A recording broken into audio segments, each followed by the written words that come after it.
अयोध्या विवाद पर supreme court से फैसला आने के बाद ही ये चर्चा आम हो गया था कि क्या अब काशी और मथुरा पर भी लोग अपना दावा करेंगे।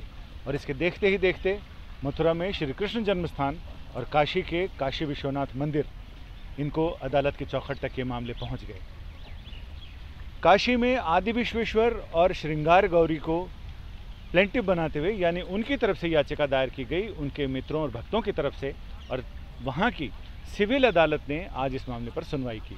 सुनवाई के साथ ही उसी समय दूसरे पक्षकारों की तरफ से मस्जिद इंतज़ामिया के लोग वहाँ पहुँचे और उन्होंने बाकायदा अदालत से गुजारिश की कि उन्हें इस मामले में याचिका की कॉपी दी जाए। याचिका की कॉपी उन्हें दी गई और उन्होंने अदालत को भरोसा दिया कि वो इस पर अपना जवाब दाखिल करना चाहते हैं। यानी अगर हम अदालत की भाषा में कहें तो बिना नोटिस के नोटिस हो गया, और जिसमें बाकी पक्षकार इस पर अपना जवाब दाखिल कर रहे हैं, यानी अपना रुख साफ करेंगे। वो ये बताएंगे कि इस मामले में याचिका में जो मुद्दे उठाए गए हैं उस पर उनको क्या कहना है। यानी अब अगली सुनवाई जल्दी ही इसकी फिक्स होने वाली है। और ऐसे में ये जो अड़चन बताई जा रही थी वो ये कि अयोध्या का फैसला आने के बाद 1991 का जो धर्म स्थान विधेयक, जो अधिनियम है, उस अधिनियम को इन तमाम चीज़ों के मामले में रोड़ा बताया जाता है, क्योंकि वो अधिनियम ये साफ साफ कहता है कि 15 अगस्त 1947 को जैसी स्थिति थी वैसी ही स्थिति धर्मस्थलों की रहेगी।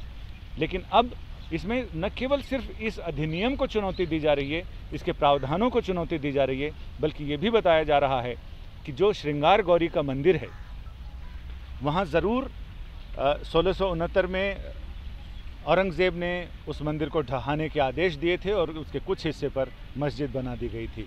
लेकिन अब ये कहा जा रहा है कि चूँकि काशी विश्वनाथ एक्ट जो बना था उसमें भी ये सारी चीज़ों का जिक्र है, और उन तमाम चीज़ों को, तमाम साक्ष्यों को सामने रखते हुए ये कहा जा रहा है कि 1942 में जो हाई कोर्ट से, इलाहाबाद हाई कोर्ट से फैसला आया था, उसमें भी 12 गवाहों ने इस बात की गवाही दी थी। ये सारी चीज़ें याचिका में हैं, उनमें उन्होंने ये गवाही दी थी और ये कहा था कि उन्होंने यहाँ पर श्रृंगार गौरी मंदिर में नियमित पूजा अर्चना होती हुई देखी है।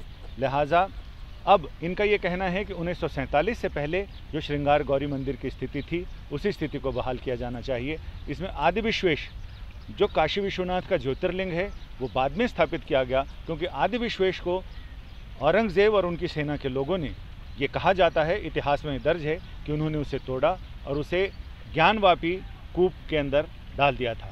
तो ये कहा जा रहा है कि अब आदि विश्वेश ने भी इस मामले में याचिकाकर्ता बनाया गया है और श्रृंगार गौरी देवी को भी बनाया गया है। ये कहते हैं कि जहाँ जहाँ ज्योतिर्लिंग है, जहाँ शिव है, वहाँ उनकी शक्ति भी है। तो उनकी शक्ति अन्नपूर्णा महामाया के रूप में और श्रृंगार गौरी के रूप में है। लिहाजा ये कहा जा रहा है कि काशी का 5 कोस का जो विश्वनाथ जी का मंदिर है उसके चारों ओर की परिधि में 5 कोस का क्षेत्र वहाँ के अधिष्ठात्री देवता का होता है, जिसके देवी और देवता श्रृंगार गौरी देवी हैं और काशी विश्वनाथ वहाँ के देवता हैं। इन तमाम दलीलों के साथ साथ ये याचिका दायर की गई है और उसमें उम्मीद की जा रही है कि जल्दी ही इस मामले में जो दूसरे पक्षकार हैं वो अपना जवाब दाखिल करेंगे और इसके साथ ही वहाँ अगली सुनवाई की तारीख में, अगली सुनवाई में बहुत सारी चीज़ें साफ़ होंगी, ये पता चलेगा। और यहाँ कृष्ण जन्मभूमि का मामला तो यहाँ की मथुरा की अदालत में चल ही रहा है। यानी कुल मिलाकर जिसका जो चर्चाएँ आम था अयोध्या फैसला आने के बाद, अब उस चर्चा को आगे बल मिल रहा है इन याचिकाओं के जरिए। आज माँ श्रृंगार गौरी वह स्थान श्री आदि विश्वेश्वर ज्योतिर्लिंग की तरफ से साथ में अन्य जितने डिवोटीज हैं उनकी तरफ से दावा दायर हुआ है। और वो दावा जो पुराने दावे और हुए थे उससे बहुत भिन्न है। उसमें प्रार्थना की गई है कि यहाँ पर मंदिर रहे, मंदिर बने, और जो वर्तमान ढांचा है जिसको तथाकथित ज्ञानवापी मस्जिद कहा जाता है वो अवैध है, वो मस्जिद नहीं है, उसको वहाँ से हटाया जाए। इस केस में जो प्लेस ऑफ वर्शिप एक्ट है उसको मैंने चैलेंज किया है और साथ साथ बताया कि इस प्लेस ऑफ वर्शिप एक्ट लागू नहीं होता है, क्योंकि जो यहाँ का धार्मिक क्षेत्र है वो पूरा आदि विश्वेश्वर का है।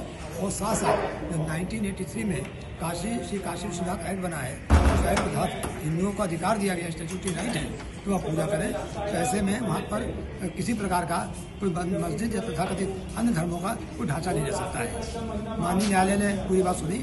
आज सबसे बड़ी बात ये रही कि बिना नोटिस जारी हुए आज जो इंतजामिया कमेटी है जो इस समय उस ढांचे को देख रही है वो लोग हाजिर हो गए और उन लोगों ने प्रार्थना की हमको टाइम दिया जाए।